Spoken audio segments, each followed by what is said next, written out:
shout a bit louder than that. What did they dance? They danced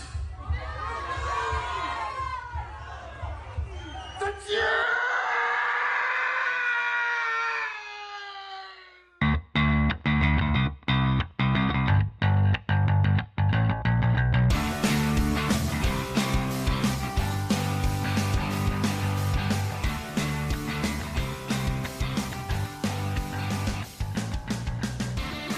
Hello and welcome to the latest edition of Get Up the Yard. I'm Dunny, your MC of sorts, and this week I'm joined by Luxie, Frank, Dave and Sean. Lads, how are we doing? Absolutely fantastic there, as you can hear. Why do I bother? Every fucking week's the same. I'll give you lads the floor and you all just sit there. Useless shower of bastards, I swear to God. Anyway, they're fine, they're alive. You can hear Luxie there. Great, well done. Well, I'm glad to be back in London. I mean, I had a great time. I was in, obviously spent 5 days in Dublin, and I always like to go back home to Dublin, you know, just really, I'm a history buff, lads, you know. I love my history. I love things in the past, and going back to Dublin's a real walk around the past and see how things were done in the 90s and 2000s. Wonderful stuff anyway. But glad to be back in the modern metropolis that is London, and, you know. That's where you live, isn't it? That is where I live. And gyms that actually accept card, and you don't have to put in a €10 note and get a fucking a piece of paper that says this is your day pass out of a fucking vending machine, like some of us had to do in a particular gym in Dublin. But anyway, but of course, Dublin and London have two things in common. There's no English. Oh, Sean, that's very racist now, Sean. That is. Oh no, I thought we were turning back on the racism now, lads. You know, that's why Dave wasn't on for a while. He was very offended. But no, of course, the main reason why I was over in Dublin was, and speaking of antiquated, was to see the Irish football team play against Denmark, which we spoke about, and Wales. Of course, the last time we played Wales before this match in the Viva was a 4-1 hammering in Cardiff. But of course, this was a chance. This was a chance to silence the choir, slay the dragon, stamp all over the daffodils. It didn't go quite that way. Just one singular Harry Wilson free kick, and there's Frank again. Never listen. Never put the fucking vibration on. You're making it out that Frank's very popular, don't you? You know that? He doesn't get that many texts. He always gets a text when we're recording a live podcast. He always does. Oh, I get a lot of texts, boy. Agree with that. And there's another one. There is another one. Sakes. Why do I bother, lads? Jesus Christ. Anyway, where was I? Yeah, Wales. Yeah, and the crap match. Although we did have 3 minutes of pure pleasure without the orgasm, as Kenny would say, that little spell in front of the goal. But it was a Harry Wilson free kick. But actually, it was funny where I was in the stadium. Kenny goes to me. I was with Kenny and his brother Carl, and he goes, Harry Wilson, he's a hell of a foot in him. 2 seconds later, bang, 1-0. And that was really it. Lux, I'm going to start with yourself because you made a comment about Martin O'Neill saying that you wanted to punch him or slap him because he said he was quite good and he's very confident we will qualify for Euro 2020, even though now, because chances are we're going to be relegated from our group into Group C, become third, what is the word I'm looking for? Third seeded, and that means now we're in serious trouble and it's looking very doubtful. What say you, Luxie?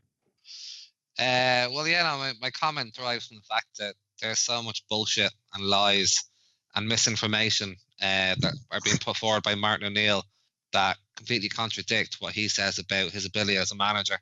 And everyone well understands that he's on about €2 million a year. I think he signed a new dealer on this year.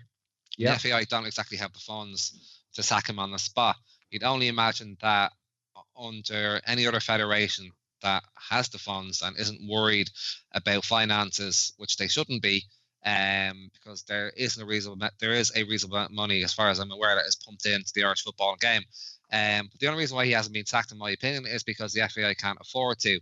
And you know, we're, as we've said before, we're stuck at this impasse where our voice as fans isn't listened to, and the FAI can't get rid of him because it costs them too much, or they simply don't care. So we're just going to be continually frustrated with the football that we see. And I'll just say one more thing. You know, Martin O'Neill has repeatedly criticised his players in a public forum on national TV by saying that they're not good enough or the quality isn't there. Therefore, that always seems to be a quasi-excuse for the performances that the Irish team display. But it's absolute rubbish, because on Tuesday, the Welsh team had more championship players than the Irish team did. That has always been a fallacy within the Martin O'Neill setup, that, you know, we have championship players, that's why we're not good enough. Wales had more. They still played better. They weren't amazingly better than us, but they still scored a good goal. They still passed the ball better. They still moved better. They wanted to win the match more. The Irish players didn't display that. So, you know, Martin O'Neill, as I keep saying, is talking through his arse, and that's why I wanted to give him a slap. Well, I think you have to get in the queue there, pal, behind the rest of us. Yeah, no, I take your point there. I mean, he's constantly going on, oh, we don't have a Robbie Keane, and Seamus Coleman's injured, and really running it down. That was did you see that during the week, the Waterford Whispers piece? Yeah. Yes, very. Seamus Coleman is injured. every line, Seamus Coleman is injured. Yeah, no, I can't disagree there. Frank, you were also at the match. You were with Luxie there. You were in the D4 seats, you know, the Donnybrook seats. What did you make? You didn't pay for your ticket, so did you probably still felt ripped off, did you? Yeah, I mean, I felt aggrieved I couldn't ask for a refund.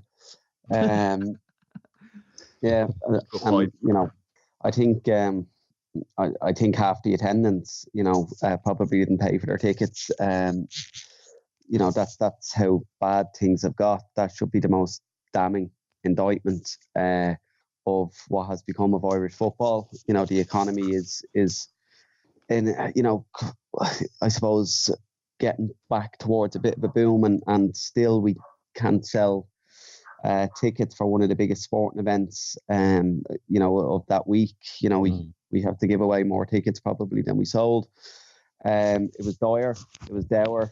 The atmosphere was very flat, which you know, you can't really blame the fans for.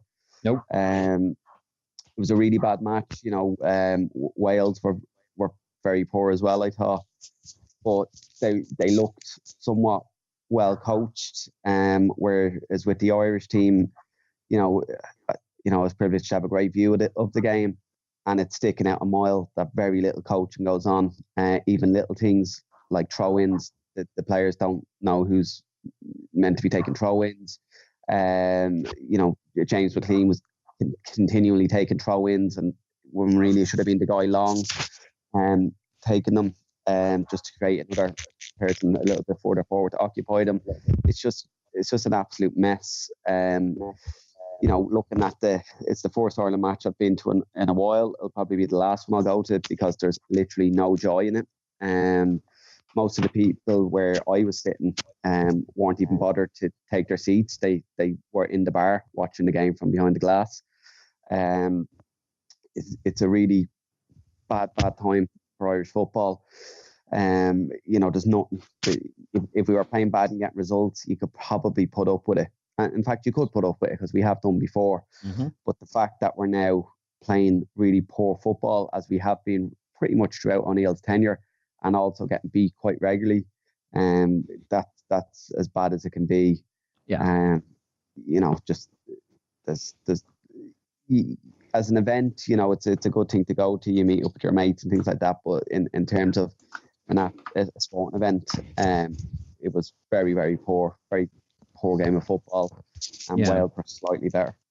Yeah, they were. I mean, as I said, there was that one little spell for 3 minutes where we put the goal under pressure. It was euphoric. That's what football should be about. It's about entertainment. Okay, it's about getting results, you know, as well, but it's about entertainment. You know, I mean, you feel ripped off. What about the poor fucker who's, you know, missing work, paid for his fucking flight over to Dublin, you know, and thankfully, thanks to the very generous hospitality of Dave, I'm just going to get on in a second. You know, obviously he looked after me very well, and you know, it was great. For me, it was great. I'll still come and see the matches, but yeah, the matches are piss poor quality. But you know, Dave, you were up in the gods. You had a great view. You had a great view actually where you were. You would have seen the whole lot. What did you make of it? Much of it would you be like Frank, agreed that you couldn't get your money back? Yeah, I didn't pay for a ticket either. I got one off going off a friend, but he could only get me up into the nosebleed section, which is, you know, above up in the gods. But like, I don't know what more I can say about the match that hasn't already been said, really, or it's even worse, meriting comment. Frank kind of hit the nail on the head there with everything that was said. Like, players were just lost, didn't know what they were doing. I mean, playing like Cyrus Christie in midfield, this was for Denmark an hour before, before he even knows he's playing in midfield. It's just, madness, pure madness. It's obvious that they haven't been, working like that for the whole week. So there's no coaching going in, there's no game plan going in at all, and players were running on blind alleys and trying little flicks and just not knowing what to do. And it was hopeless, really. The match was terrible. My only thing is, I actually wish I could have got to see like Ericsson or Bale or Ramsey playing, so at least I would have got to see some, good football on display. But really, what I saw was two poor teams in both matches, both the Denmark and the Wales match, and really Wales. They just edged out the game with a brilliant free kick from Harry Wilson, who's a bit of a specialist at that. Absolutely. I mean, and they were actually, that's the thing that Martin O'Neill goes on about. We've no Robbie Keane, even though he retired like a year ago, and we wish Coleman is injured. I mean, Wales didn't have their two best players, did they, Dave? I mean, they were devoid of any quality. They just were that tiny little bit better, and of course with that moment of class. On the goal itself, Dave, I know Dunphy and Johnny Giles had a massive row about it on the podcast. Dunphy reckons Harry Arter shouldn't have been in the wall. Giles reckons that's irrelevant because Robinson shouldn't have ran out when he did. And Brian Kerr also said that if Robinson obviously had someone taller, that it would have hit him on the loaf and not gone over Harry Arter's head. I mean, that goes back to what Frank said about no coaching, doesn't it? There was just no planning, was there? No, there's lackadaisical kind of approach to the game on the very basic level of it, like throw-ins, like putting a wall up, like defending a free kick, like that.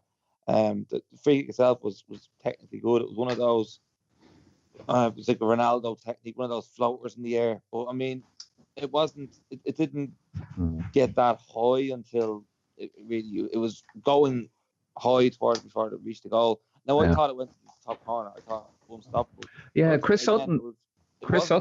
Sorry. No, I was just going to say, Chris Sutton said that he felt Randolph was awful for it. He said that he was on the panel there in Virgin with Brian Kerr. I thought he could have looked. I mean, it wasn't in the corner, so I mean, he probably could have reached it if he'd have been, a little bit on his toes a bit more. But I mean, it was a good free kick, and the wall probably could have done his job. But I mean, you're never going to blame Randolph though, Dave, right? Because you're in the goalkeepers. I'm on the goalkeepers union as well. But I mean, it wasn't exactly in the corner. It could have been prevented, I suppose. Fair enough. No, very, very salient point, as you always make, Dave. Of course, we had a relative newcomer, a man who doesn't normally get involved in football. Sean, we got you in. We thought, well, why should we suffer and not you? What did you make of it? Your first game in Niviva for some time, or is it your first time ever? No, it's your first time ever in Niviva. It's the second football match I was at. I was at the first round of Ireland versus France before the handball. It wasn't really much. I mean, I had a good laugh, but it wasn't very inspiring to watch or anything. It was just. What did you make of the experience, though? I mean, did you feel a buzz about it, Sean? Did you, when you were in town? Did you feel, there's an Ireland match on here? Oh, look, there's all the lads. There's that handsome fella Dunny there. This is great. This is what I want to do. Did it entice you? Did it, encourage you to want to go to more matches? No. And now, I'm probably the worst person to ask. I'm not really interested in going to football matches and stuff. But no, it's it wasn't there. It was, it was a good. I suppose on the way in and stuff, there was kind of a good atmosphere and stuff. But that was the Welsh fans. I think any optimism kind of quickly went after the game started. It was just it was a bit like American bit like American football when you go to. Well, I've been at a few American football matches in Wembley, and you see all the fucking razzmatazz, and then all of a sudden, then it starts. The whistle blows, and you go, "Oh my god, this is it." Yeah. Sorry, Luxie, I know you're going over to see football games soon. Over here in London, where I live. You've ruined the weekend for me now, Donny.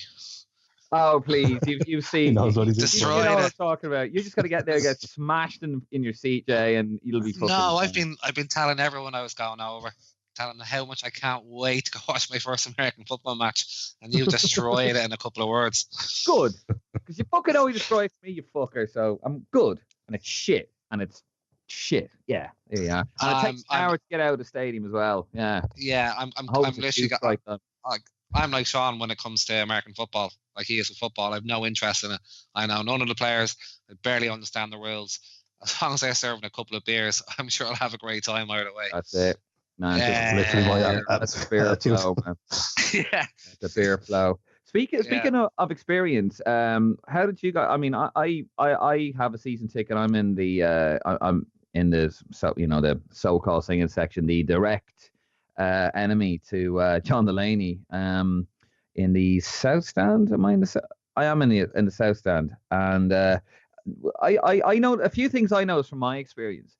Is that apparently we're the only part that gets patted down, because I think a sign went in that was anti-Delaney. But we're the only ones to get patted down, and I noticed a very poor relationship between the fans and the stewards there. And I've been on both sides of that divide. And just very arsey, like nobody, they just don't get on. They seem very heavy-handed with us. When Shane Long got fucking taken down and he got booked, I got a little bit emotional, shall we say. I may or may not have called the referee a bollocks at the top of my voice.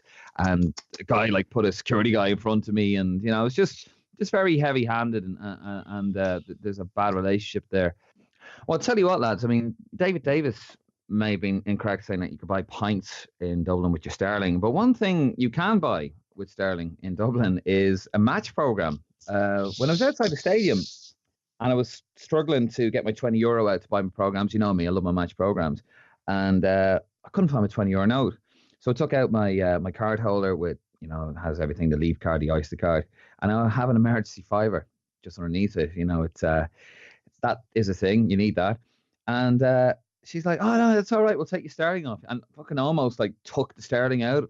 Obviously she's got her directions from John Delaney, and I bought my match program with a £5 note. How fucked up was that?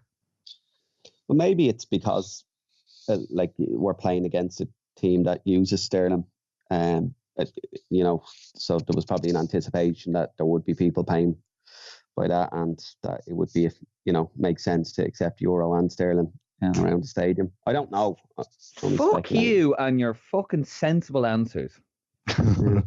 Sensible answer. That's the most sensible thing I've heard all weekend. I got a free program. Yeah, so fucking wankers. Where's my free? You threw yours in the bin. The best thing about the match was how quality the program is. It's really good quality program. I've always loved the Irish programs. They've always been very good. You get the English ones and the fucking Northern Ireland. I've had Northern Ireland English ones are shite. The Irish ones have always been really good. But yeah, they're very kid friendly, I noticed as well. Lots of information in there. Fucking you wankers with your free fucking programs and your free fucking tickets. And there's me, silly bollocks over here. Fucking the other thing I'd say to you as well, Donny, we were patted down coming in as well. How are you? Not enough money on these guys. I wasn't at all. Yeah. Me and Sean were. Yeah, I know. The most feeble attempt at a pat down as well. I was just like, I just walked through. They smelled the lefty off you. They thought, oh Christ, this would be a civil fucking rights case. We pat this fucker down with his beret. Off you go. Anyway, he was carrying a blade as well. Yeah. Anyway, right. Well, that's the football. So obviously the next game is against Northern Ireland. Lads, I hope to see you. I'll be over. I'll be waiting. I'll be there in the singing section, and hope to see you guys there as well. Moving on to a little further away from home. The Premier League returned this weekend. A blessed release, really, especially to my pocket.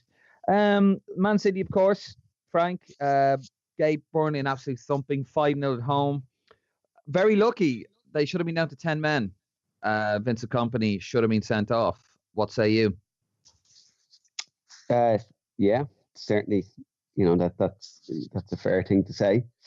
It was a very rash tackle. I think it's one of them where it just happens so early in the game, and the ref doesn't want to send someone off that early. That's why he probably gets away with it. But you got the feeling that even with 10 men, that City would have been able to win. Probably not as convincing, but Burnley were very poor. Just silly things. I don't know if you've seen Bernardo Silva's goal, but the ref doesn't give a penalty, and they all just stop playing, all the Burnley players, and then Sean Dyche is complaining, about that. But first rule of football: play to the whistle. Yeah, you got it. But yeah, very convincing win. Good to see De Bruyne back, and tougher tasks ahead for City, you would imagine. But yeah, after an international break, the most important thing is just to get the victory. So anything else is a bonus. So 5 goals from 5 different goal scorers, and the return of De Bruyne, more minutes for Foden. Sterling got a nice rest. So yeah, good. Happy little blues, are we? We're all a little happy now. Clap your hands and all that shite. Speaking of huge results and, really important fixtures here. Huge, massive, colossal results. Luxy, Liverpool, after witnessing the thumping given their title rivals City gave to Burnley, pressure was all on Liverpool, and they needed a massive result. And they got one, Luxy. They got a massive, massive result at the John Smith Stadium. What say you? Didn't watch it. Don't massive care. Result, Luxy. Huge. Fucking massive. Didn't watch it. Don't care. Won't ever care. Oh, no. We know that's not true. It's Liverpool. I just don't care, Donny. That's my opinion on it. They got to win. Great. Whoop-de-doo. Doesn't change my life whatsoever. I'm surprised it has that much of an effect on you, but if it doesn't, fair enough. But yeah, great. I suppose just from a neutral point of view, hopefully it makes the title race more interesting. Especially the fact that Chelsea got a very decent point in the end for themselves yesterday. So from that perspective, yeah, great. But in the grand scheme of things, I honestly don't give a fuck if Liverpool wins, Donny. Bollocks. I never will. Bollocks.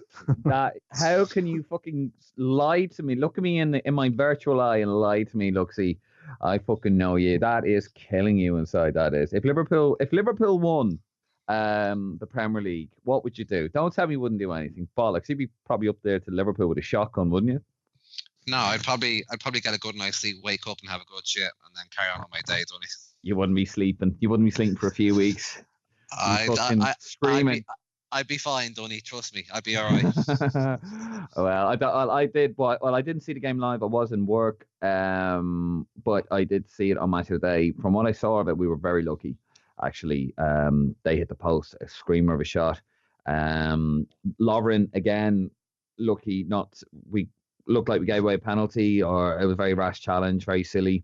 What I was very impressed with personally was that we actually shuffled the pack a little bit. Salah wasn't a definite to start because he got injured for playing for Egypt during the week, scoring from a corner actually. And Mane obviously had a dislocated thumb. Firmino did play, but Mane wasn't on the bench. Firmino was on the bench, but we shuffled the deck there and we got a decent result, I think. Dave, I say you were devastated yesterday, mate, really, when Chelsea got a last-second equaliser, 96th minute. I say you were crushed. Well, I wasn't as annoyed as Jose, but it was a bit disappointing, all right. It was a pretty good game of football, actually. For the neutral, anyway. I mean, I thought first half was pretty. How would you know, Dave? You're not neutral. I was playing for the neutral. It was a good game of football to watch. Fucking neutral. What score was the Sheffield United match yesterday? They lost 2-1 to Derby. Good game of football as well. Did you go out to the pub for that one, or was it just the United match now? I believe I was in the pub for the United match. Yes. Now, which United match? I don't think we want to hear about what I got up to on Saturday. I think we just want to hear about the game. And the game was played. It was decent. I mean, the first half was good. I think it was good for Chelsea, Dave. It wasn't good for United. Terrible defending by United. Pogba obviously completely not giving a crap about defending and letting Rudiger in to score an easy header and actually going around and blaming Lindelof when the reality was that Lindelof had his man marked, Luiz, and Pogba's man was Rudiger, who was completely free. So yeah, that was just awful all around defensive side. Second half, United got back into the game, but it seems that like United can only play when their backs to the wall, as if Mourinho has to utilise his strongest assets, i.e. his attacking players, the likes of Mata, Martial, Rashford, and actually go out and play them and go on the front foot, which we've been saying time and time again is United's strength. And they got back into the game and I think totally deserved to be 2-1 up when United took off Martial and Mata and allowed Chelsea back into the game, where really the equaliser was inevitable in that way. So I thought the draw was a fair result, and mixed feelings about it, I suppose. It was probably Chelsea probably deserved something out of it for the way they got back into the game and for Mourinho taking the handbrake off the United team. For once, I had to laugh at Mourinho's reaction, lads, at the end of it, where he went when the guy went across him, giving his socks, and he went across to go back, and then Mourinho was incensed, which is always tickles me. I always love seeing that Mourinho getting his feathers ruffled. I mean, he's one to fucking talk, isn't he? Here's a guy that ran down, against Porto when he knocked Man United out of Champions League in 2004, and he runs down the touchline in front of all fans, and he ran across the pitch when he was Inter Milan manager to the other side of the new camp, and he was giving it loads and all this stuff, and he gets incensed. Now, apparently, I don't think there's going to be any action. I haven't seen that. The guy apologised and Mourinho accepts it. But did you see Mourinho giving it as well, the three Premier League? He was getting some stick from the Chelsea fans, and he was giving out with the 3 Premier League titles to the Chelsea fans. Did you just let us see that? Yeah, I think he's every right to do that. Yeah, no, if he's getting stick, I think Chelsea hadn't won the league in over 50 years before he was appointed manager, and he won them 3 league titles. That in itself is something special, and I think they should be more respectful to him. It's not as if he's ever been disrespectful to Chelsea throughout the course of his career. I know, despite possibly the disagreements he had with Conte last year, but I think that was more directed at him. It wasn't directed at the club. Yeah. So I think, in my opinion, the Chelsea fans should be more respectful to him. As to what happened after the match, it was much ado about nothing. It was resolved in the right way. Apology was made. Apology accepted. The likes of Jamie Redknapp and Graham Souness, and your one Dalglish. I think she was hosting the aftermatch show. For them, it's clickbait. It's great for them just to extend the longevity of the program that they're showing live. It's a talking piece, but in the grand scheme of things, is anything important? Absolutely not. No. It's pageantry of the Premier League. It's a soundbite. It's what you're going to see in the highlights, but it was nothing really. No, fair enough. Well said, as always. Right, then, so we will leave the football there. Now, onto the other bollocks. Right, so that's all the football nonsense out of the way. Sean, you brought to our attention a particular matter, a legal matter, involving a Lewis and a brand new hobby that seems to, come to my attention in Dublin. Probably best if you just explain to us, Sean, about this. Yeah, a hobby. It's actually probably not new, but it's basically when you see a tram going by, you hang on to it and, I don't know, see how long you can hang on for it or whatever. And anyway, this young girl, she did it. I think she was 13 when she did it. And of course, she fell off. And now apparently she had a bad head injury or whatever. But the courts ended up paying her out. I think it was 500,000 or something around then. Wow.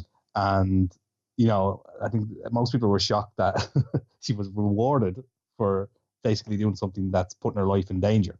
Plenty of people like myself thought she should have been fucking fined rather than fucking rewarded. But she's now 500 grand better off for getting a jant on a Lewis.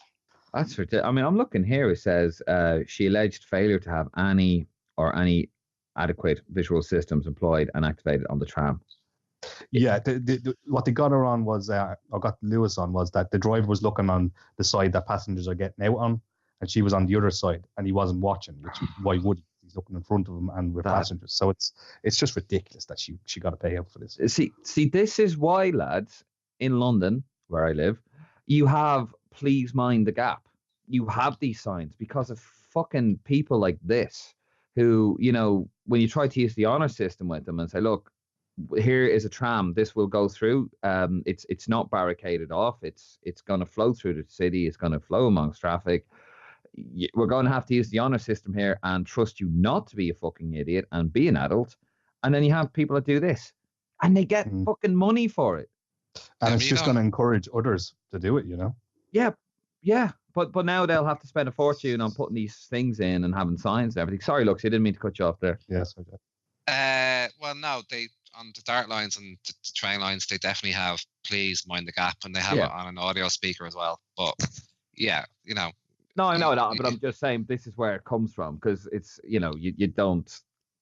I know the only thing I will say is I'm not defending this girl's actions whatsoever, and I'm not saying the fee is justified. But at the same time, you have to remember that she was a child when this happened.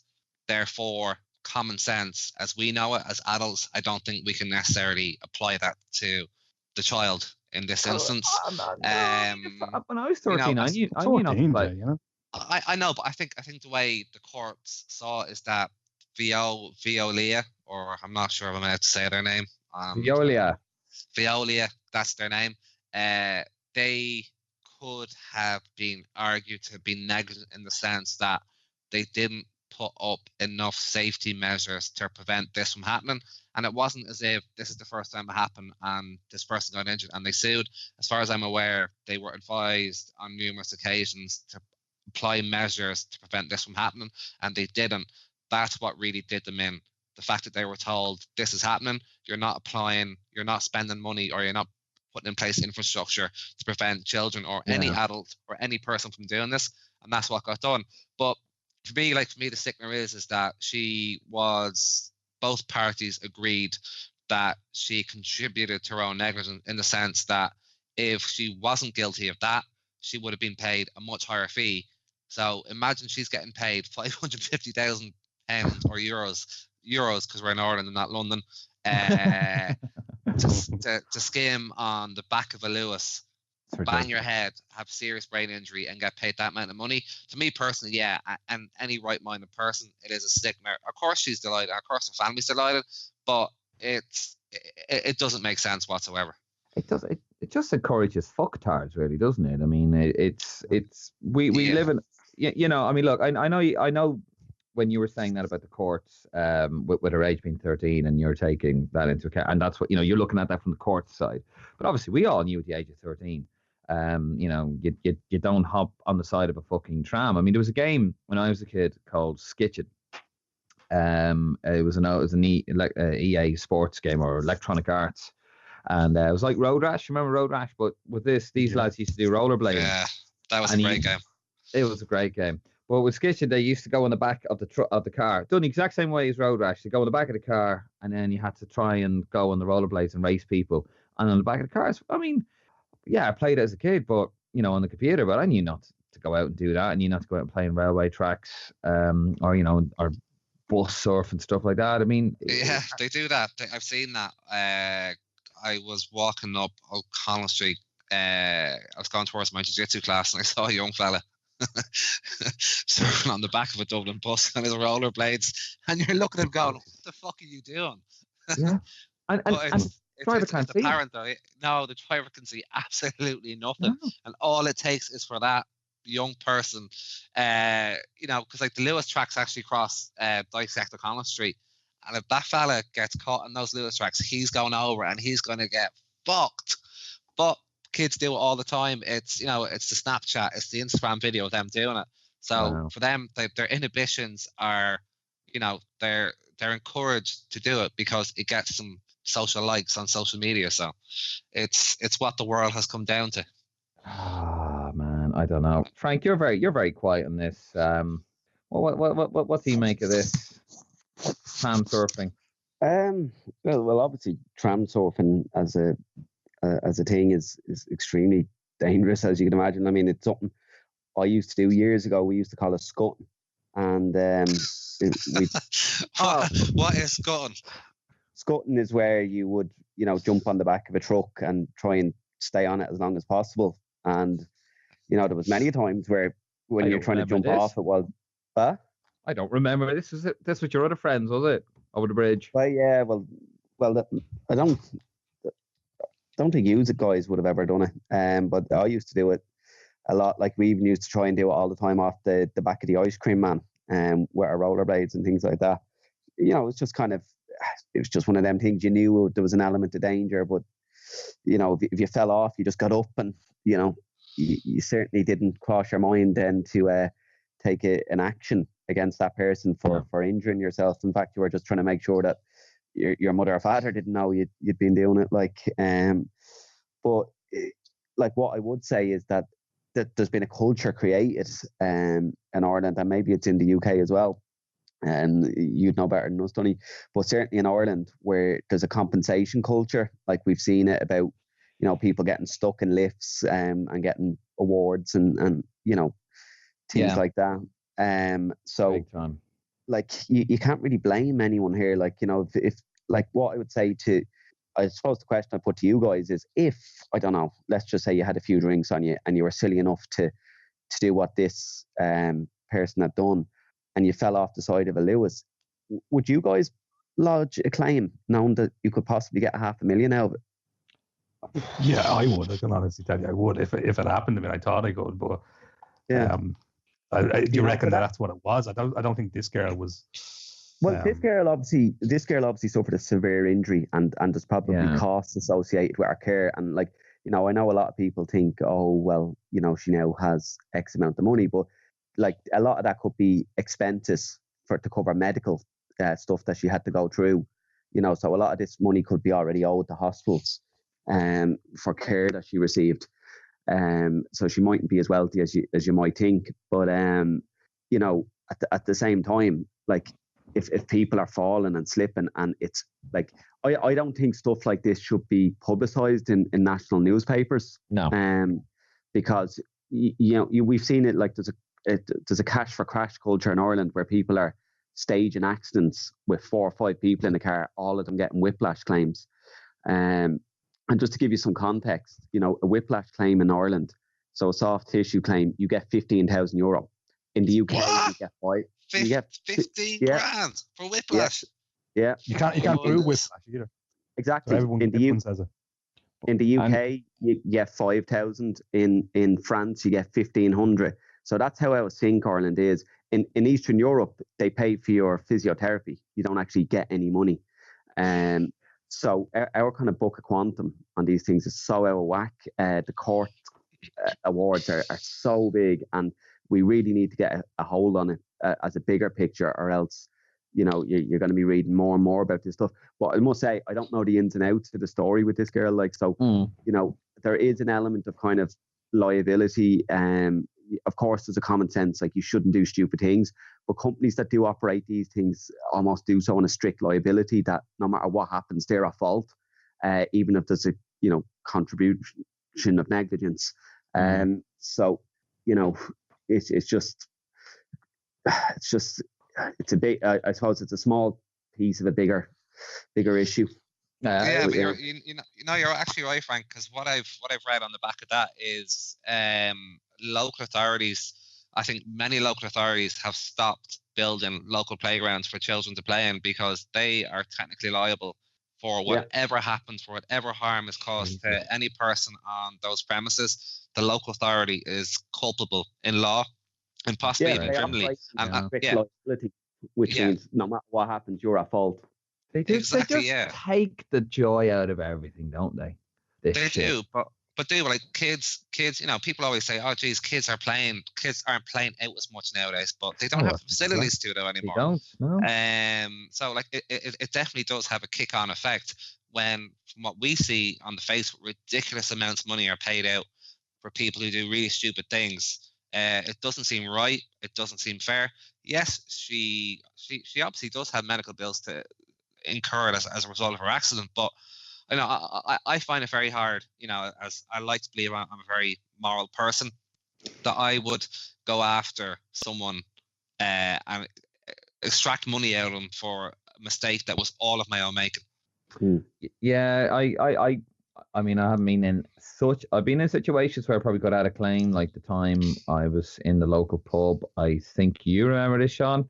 I was in the toilet and I was standing at the urinal. Why would Sean remember that? It was in the urinal, not the cubicle. No, that's Right. No, but I remember I stood off the thing and I slipped and went fucking knees first onto the tiles. I mean, I could have fucking taken them to the court for that. It actually wasn't my fault. I had a few drinks, but it wasn't actually my fault. The floor was wet.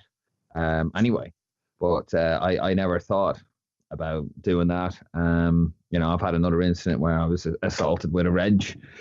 Probably could have taken the guy and, you know, taken them to fucking. I just thought about my family's well-being and just thought I don't want to do that with them. Don't want to put them through anything follow through. So I just never thought to take the legal route, really. But not everyone is like that. Yeah, there are people who kind of go around, you know, oh, jeez, could something happen to me here? And, you know, allow it to happen to themselves, or, you know, become careless. You know, you're in a supermarket, you see something spilled, there's no sign. Oh, you know what?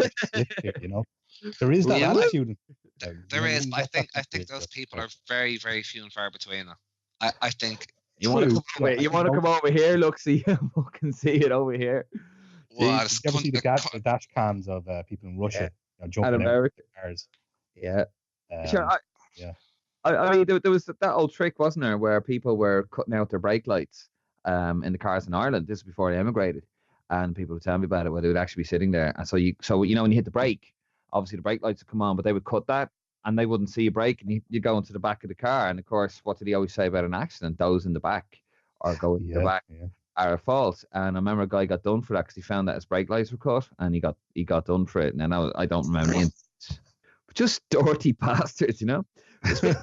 Speaking of dirty bastards, lads, just to move on, but thanks for your contribution on that. And local authorities. Apparently, Welsh police are slammed after codenaming a dog waste class Operation Irish. Basically, that's referring to a football team, then that's fair enough. But a Welsh police force has provoked outrage. This is from the Irish Mirror, after dubbing a community education programme about dog mess Operation Irish. Locals have been up in arms about the scheme, which they claim portrays Irish people as monkeys or subhuman. Bit of a strange one, that. The initiative on dog fouling has been rolled out in primary schools in the, I'm not even going to fucking try to pronounce that place, in Cardiff. Lots of L's and stuff. One angry father said, obviously, it's a good idea to educate children about the danger of dog mess, but when I heard the exercise had been named Operation Irish, I thought it was outrageous. There's lots of people there. There's a lady called Lila Haynes, an Irish grandmother, who's given out about it and all that. That's a bit mental, that, isn't it? The police, I should explain, spokeswoman for South Wales Police confirmed the initiative undertaken by the members of the Place in Wales neighbourhood police team and was named Operation Irish. Basically, they said they do not in any way reflect the nature of the police activity or subject matter. They are just, it's an educational program, and apparently the names are randomly assigned. What do you make of that? That's a bit, you know, do you reckon there's somebody having... If they're randomly assigned, it takes the sting out of it. I'm not really on that side.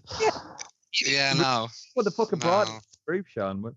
I just think there's more, like a lot of these news stories, there's so many of them, not particularly related to Ireland, but you know, there's more important things in the world to be concerned about or to throw your arms up in the air than that. I don't particularly find it offensive. It doesn't bother me in the slightest. It's much ado about nothing.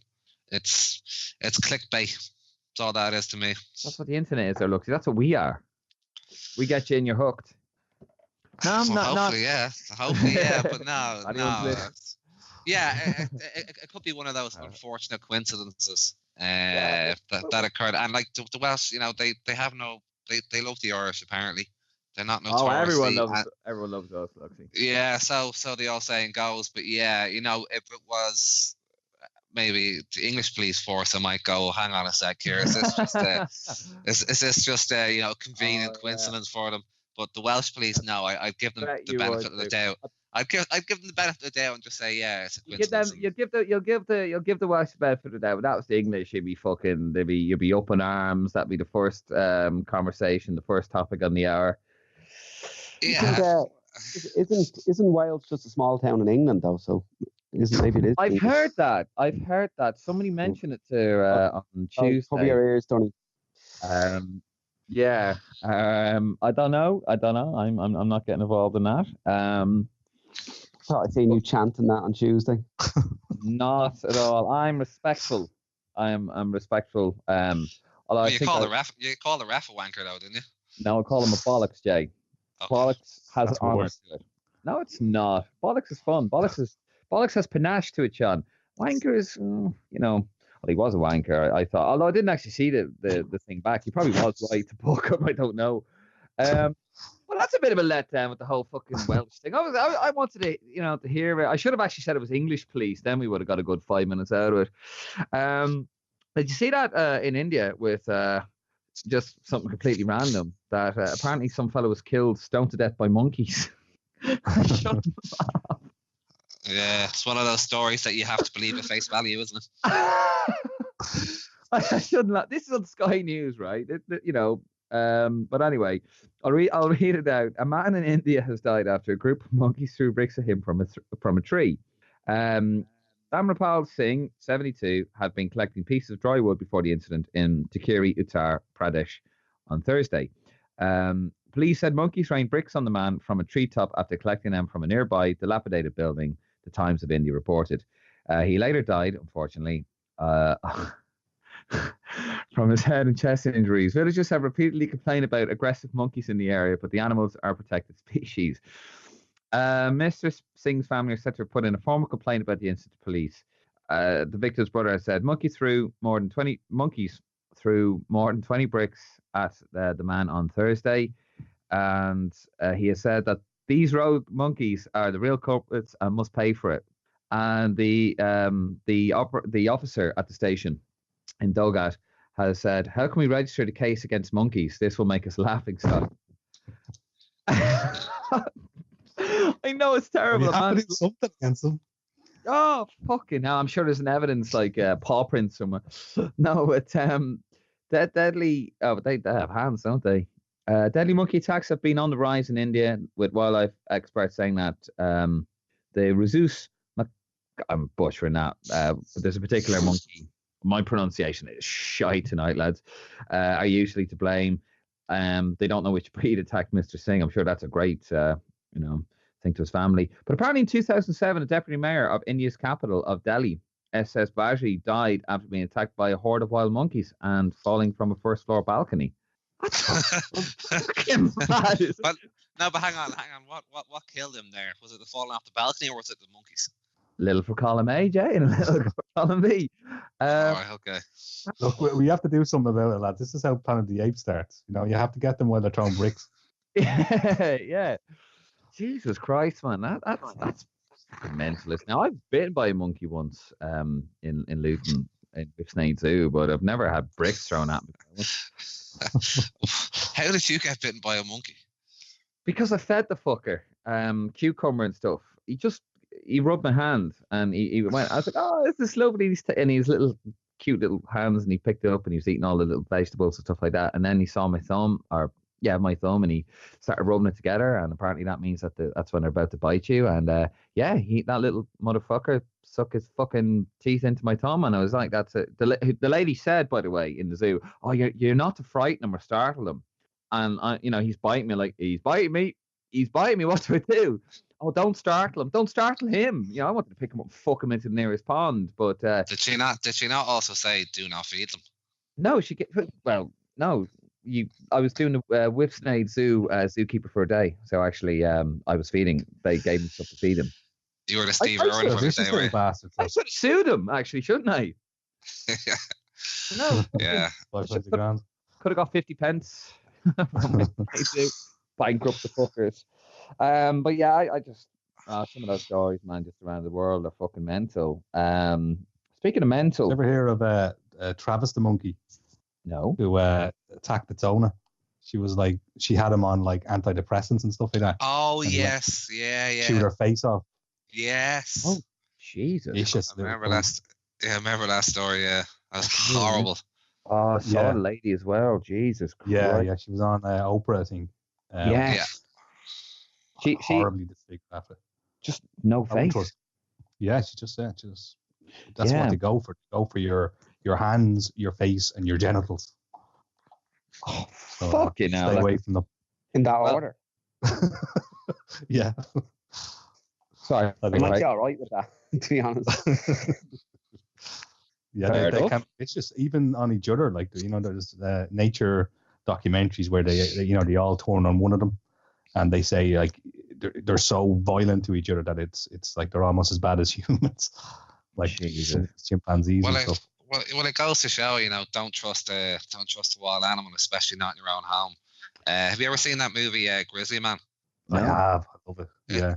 Yeah, it's a very good documentary, but the moral of the story is don't hang out with a wild bear because you might get eaten. And that's what If you happens. haven't seen Grizzly Man, that's homework now, lads. Oh, Yeah. fucking hell. Fascinating documentary about this guy who Is that he the really guy? thought he could live with grizzly bears. Is that the He one thought- where he gets the audio of the bears ripping them apart? Yes. Yeah. Yeah, at the end of the movie is the audio tape recorded of a bear mauling him and his girlfriend. And it's horrible because you can just hear her shrieks as he's being mauled and then she's being mauled to death. But yeah, it's an age-old story. Don't trust a wild animal and you'll be all right. Did you ever hear about the story of the couple that wanted to get pictures of their? I don't know if this is true. Apparently it is. But I remember my uncle told me this, where they wanted to get a picture with their kids and the bears. So they had the brainwave of smothering their kids in honey, and the bears came along and ate the kids. What? That sounds fake. What? No, I think it is actually true. That's your homework. Nah. No, No I chance. think I don't know. The Stranger Things. we just had Let me we just guess, had a bear. A family, no names. You can't be that retarded. Well, not being bad, Luxy boy. You just have to take one little tiptoe through the internet, and I think that question could be answered for you. But yeah, I remember my uncle told me that about 15 years ago. I can't remember if it's true or not, but imagine that. Did they get the photos? I don't know. I think they're probably too horrified of their kids being eaten. But yeah, I just remember hearing it. I don't know how true it is. But you got the fella who thinks he can live with bears. You got you had the two. Do you remember you had the two lads in The Simpsons where they had the leopard? Is it where oh yes, we rescued himself What the wild. Siegfried and Roy. isn't it? Yeah. And he's sitting there, and they come and say, "Hey, Tiger," and they shoot him, and they rescue him from his like easy life to fucking perform circus tricks. And then he thinks back to that, and he savages the two lads. That actually happened, didn't it? About 10 years later. Siegfried and Roy, the Las Vegas act. Yeah, The two gay German lads. I don't know if they were gay. Allegedly. Yeah, allegedly. When the Simpsons were made out to be gay. allegedly German. Allegedly German. Yeah. But, not allegedly mauled though. That did actually happen.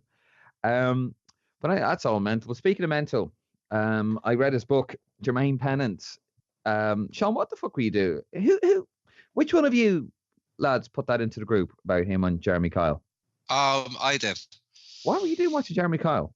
A friend of mine, I was in work, being the busy man that I am, and a message happened to catch my eye, which it very rarely does because I'm normally very busy at work and concentrate on what I'm doing. But yeah, I opened up the message and surprise, Jermaine Pennant was on Jeremy Kyle's show with his wife being accused of being a love rat. Now, as interesting as that may seem to some, I genuinely feel, because if people don't know, he was on Celebrity Big Brother a few months ago, and it was revealed after a couple of weeks, if you didn't know anything about Jermaine Pennant, which most people don't, that he was actually married, but he had been chasing around a 19-year-old page 3 model on Celebrity Big Brother. So, of course, the women and anyone that has any morals were calling him a pig, and rightfully so, because he was ostensibly cheating on his wife by openly flirting with another female on live TV. But me being me, the more I think about it, and especially after I saw his appearance, I didn't actually see his appearance, but the reported appearance of him on Jeremy Kyle is that, given where he is in life, I genuinely feel, and I think his wife is a model on Babe Station, Yes. as far as I'm aware. So I genuinely feel like Another these, friend told you that, Luxie, yeah. yeah, like these two, that was like me. these two members of Mensa. And that's a bit got of to get- homework, and that I'm sure we can all do. That is, Yeah, yeah. sure it will. Pencil. But I Forget think busy, these two got together or thought of the idea of, you, in order to boost our profile, and especially her profile, because her profile is largely built on him because he's a more well-known character, that they both said, here, look, what you should do when you go on Celebrity Big Brother is cheat or try cheat or pretend like you're going to cheat on me. Therefore we get more exposure, therefore we get more money, therefore we get onto other TV shows. And I'm sure their agent loved the fact that all this has transpired, because it gets him more money because he gets a percent, or she gets more money because that person gets a cut of their TV appearances, and they would have been paid a shitload to appear on Jeremy Kyle. So I think it's a whole lot of bullshit. They're both in on it. It's easy TV for people that are interested in that. It's easy reading in the likes of Dunny's favourite newspaper, the Daily Mail. You always quote, you fuck. I never Yeah. read this fucking thing, but anyway. I like to believe I state facts, but yeah, no, I think it's a whole lot of bullshit, and he knows exactly what he's doing. He's been told, or he's been asked to do it by his wife, so they both get more money and she gets more exposure. But yeah, it's a ridiculous sight to see the likes of Jermaine Pennant on the Jermaine Kyle show, knowing that he was in a Champions League final 10 years ago. So Oh, he never shuts up about that in his book, believe me. But that sort of completes it. Right, lads, we're going to leave it there. But speaking of ridiculous, one thing we just have to mention before we go, and I'm going to say one word: jive. Our good friend Adrian Kennedy. What was the Frank? You shared it. You put it. We're going to finish up on this one, but you put it into the group. What was the what was going on? And I think Sean wants to talk about Kleenex before we go as well. But Oh yeah. But he was doing. I mean, from what I could see, he was hosting. It looked like a kind of Strictly Come Dancing charity event for. It could have been a sports club or whatever that was doing it. They're very popular and obviously for a great cause. And he was obviously in hosting it, and I don't know what he was doing, but he was asking the audience a question about what dance a couple have done, and he obviously, the showman that he is, built the suspense before trying to then turn on a sixpence and announce it as the jive. But as I said, that's as you get older, that can cause you great difficulty, like your knee blown out. Yeah, it was one of them falls that because it happens in installments, so you see him swivel the knee lock, and then just collapse. But yeah, no one rushed to his aid, which I felt bad for him for. But extremely funny, made of course by the fact that he was shouting the jive as he was saying. So, yeah, he looked like he was someone like sniper rifle. Yeah, well, I suppose I can rename him then John F. Adrian Kennedy. Yeah, I don't know why. Good. It's always the little things like that that give you the most amusement. They do. They absolutely do. Right, lads. Before we leave, for a wrap up or wipe up, Sean, you've a bee in your bonnet. Kleenex, man size. What's going on? Yeah, Kleenex, due to complaints, are getting rid of man-sized tissues, and they're changing them to I think large-sized tissues or something like that, because calling something man-size is of course sexist nowadays. So lads, you're going to have to get new football teams: Manchester United, Manchester City. Sexist. Going to be Person Chester United and Person Chester City. They'll love that though, Sean. Those two fucking nesties over there. That's right up their fucking street, isn't it? They love a bit of that. All that fucking feminism shite, don't you? So what are you doing? You're right wing, no? No, not right wing. Not. I'm sitting on the fence watching both sides tear each other apart. Well, Donny, like obviously, this doesn't, or this offends you a lot. Like, what tissues do you use? You don't use man size, do you? No, I use baby wipes. Or baby wipes. baby wipes. I have a very sensitive arse, Frank. So you know, like to go for comfort and style. None of this sandpaper shite. You know? Jeez, what a way to end the show. Yeah, well, I'll tell you how it will end it. Next week, I am going to see the greatest band of all time, U2 at the O2 for 2 nights. Yeah, absolutely. No, not Coldplay. Rip off play.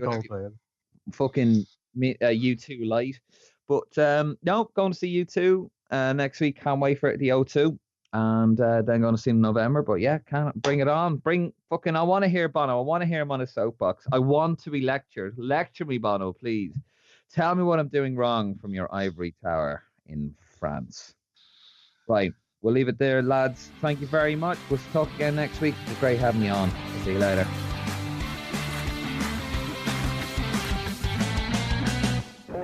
Get up the yard.